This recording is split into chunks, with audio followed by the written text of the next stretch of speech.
Because of the American Rescue Plan and the actual Inflation Reduction Act that Democrats passed last year, our country's inflation rate is now lower than in the UK, Canada, and 20 other European Union member states. Under 2 years of one-party rule, Joe Biden and Nancy Pelosi unleashed a record inflation crisis on the American people that has decimated their bank and retirement accounts, increased gas prices to record levels, raised utility bills, drove up grocery costs, and made it harder to live. I rise today to speak against H.R. 347, the quote-unquote Rein in Inflation Act, and I'll start my remarks today by saying how ironic it is that we spent, and Republicans spent, the entire first week of this session entangled in a fight in order for them to get the votes to secure a Speaker of the House, and the whole crux of that entanglement was, and part of it, was rules to maintain regular order in the House. Rules to maintain regular order. Because just as we go back to Schoolhouse Rock, you introduce a bill, it's supposed to go to committee, you get a markup on that committee, a hearing in that committee, a vote in that committee, and if that bill can survive a committee vote, it comes right here to the floor of this House. And we spent a whole week tied up in the beginning of this term, trying to reassert that order. And then, today, one of the first acts that we have from this oversight committee is to subvert that, because perhaps they knew that this would not survive their own committee, and so it goes straight to the floor for a vote, subverting all of those arguments that Republicans were making about restoring order to this House. But let's get into the substance of this bill. Ironically, if they had gone into this order, if they had gone through regular order, they may have caught that this bill does nothing to rein in inflation, in part because in their haste to put it together, my colleagues on the other side of the aisle committed an incredibly basic drafting error that makes this bill completely unenforceable. Even if we agreed on their ends, the haste and the rush to put this together and skip committee has created a drafting error that doesn't even make this bill enforceable. But even putting that error aside, my colleagues and I seem to have wildly different definitions of what actually is considered inflationary. While Republicans have labeled virtually any federal spending during the pandemic as inflationary, while railing against the child tax credit that helped babies continue to be fed and diapers on their bottoms, that helped families stitch things together, while they've railed against the eviction moratoriums and the Paycheck Protection Act, Moody's Analytics found that the American Rescue Plan prevented this country from slipping into a double-digit recession.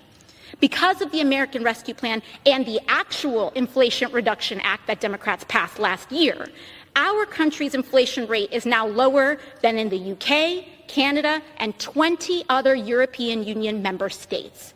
Yet Republicans have introduced legislation to repeal the Inflation Reduction Act, which would immediately raise the price of insulin along with other critical prescription drugs. Tell me how that is fighting inflation when they're proposing to raise the costs of prescriptions. Not only did Republicans vote to raise prices on prescription drugs, but they also voted against measures to drive down the price of gasoline last year. Last year, Democrats presented a bill to penalize companies who were price gouging during the middle of Putin's war on Ukraine. My colleagues on the other side of the aisle voted against that too. So which one is it?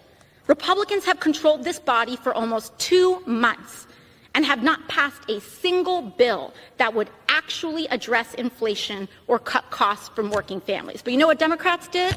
In January, we capped the price of insulin at $35 so that everyday working families can actually get a little bit more ahead.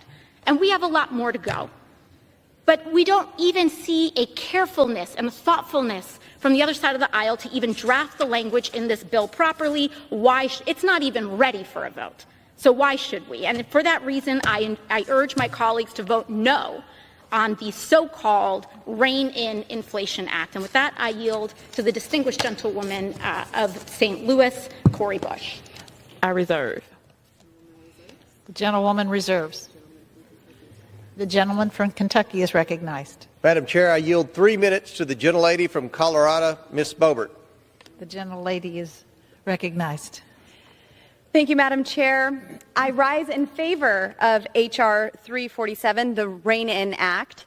And I do think that it is very rich that my colleagues on the other side of the aisle are talking about regular order all of a sudden. My first 2 years in Congress, there was no such thing as regular order. In fact, I served on the Budget Committee, and we passed 2 budget reconciliations on the House floor. They passed 2 budget reconciliations on the House floor without it going through committee, completely bypassed committee. First one was $1.9 trillion. The next one, $700 billion. And, really all it was the Green New Deal. Just real quick, hurry up, get it to the floor. We got to spend trillions and trillions of dollars and hurt as many Americans as possible in the 2 years that we have left in power.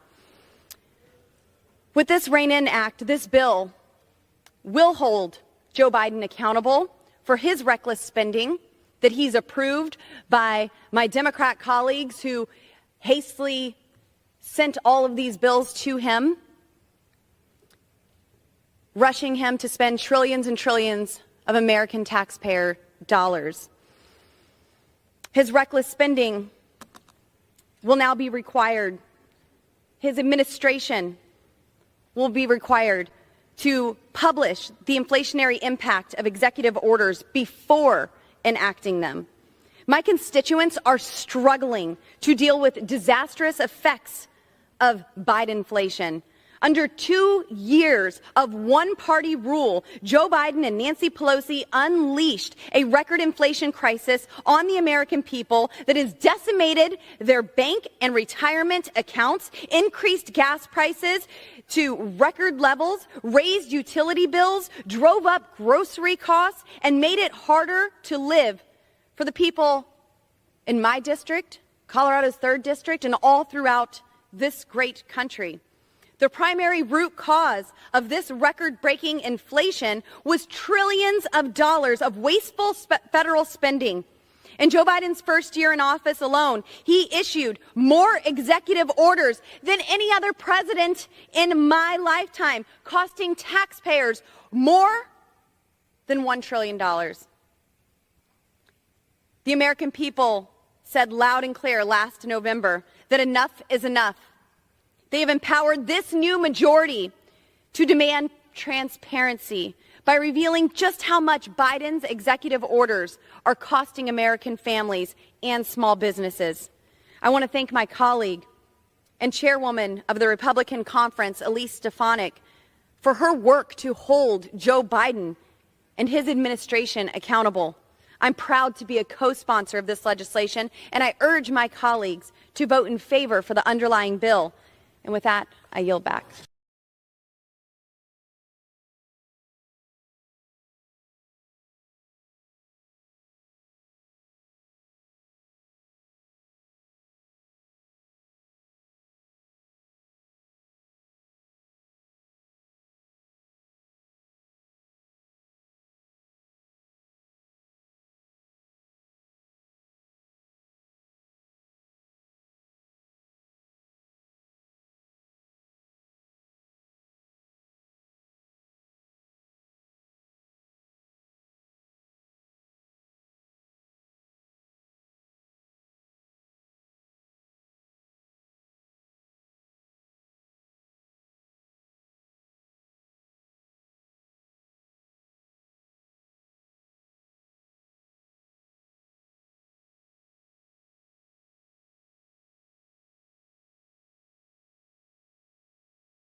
Insanity is doing the same thing repeatedly and expecting a different result. That makes the supporters of this legislation, by definition, insane. reckless spending in this town is what causes inflation. And we cannot continue to increase taxes on the American people and put a target on American energy production while spending a historic $370 billion on Green New Deal initiatives and expect to lower inflation and improve our economy. Remember that so-called bipartisan infrastructure bill? Yeah, we spent $200 billion on Green New Deal initiatives. I guess that was just a down payment on this never-ending theft of American tax dollars. We are sacrificing, you are sacrificing American families at the altar of climate change. Mr. Speaker, isn't it so? Joe Biden himself said inflation rate is at 0%. So what the heck are we doing here? Why are we passing this so-called Inflation Reduction Act if it's at 0%? Well, in fact, it's the Inflation Enhancement Gentlewoman's Act. time has expired. And it does the exact opposite of what Americans need right now. This is just another con game by the Democrats, calling something one thing and saying another. Expired. This is making the IRS, which Gentlewoman's armed time agents has larger expired. than the Pentagon, the State Department, Gentlewoman is the no FBI, longer recognized. The gentleman from Missouri reserves the belt. Mr. Speaker. Robbery on Americans. How much time do you need? The gentlewoman is no longer recognized. Her time has expired. The gentleman from Missouri reserves. I will yield an additional 30 seconds to the gentlelady from Colorado to finish her comments. Gentlewoman is recognized for an additional 30 seconds.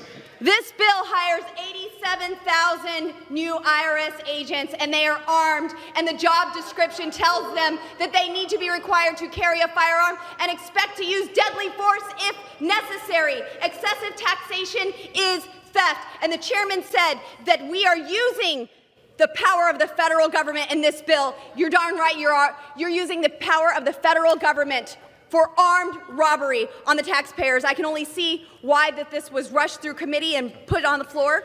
Gentlewoman's time has expired. Somewhere Gentlewoman's time has expired. bill. She is no longer recognized. The gentleman from Missouri reserves. The gentleman from Kentucky is recognized.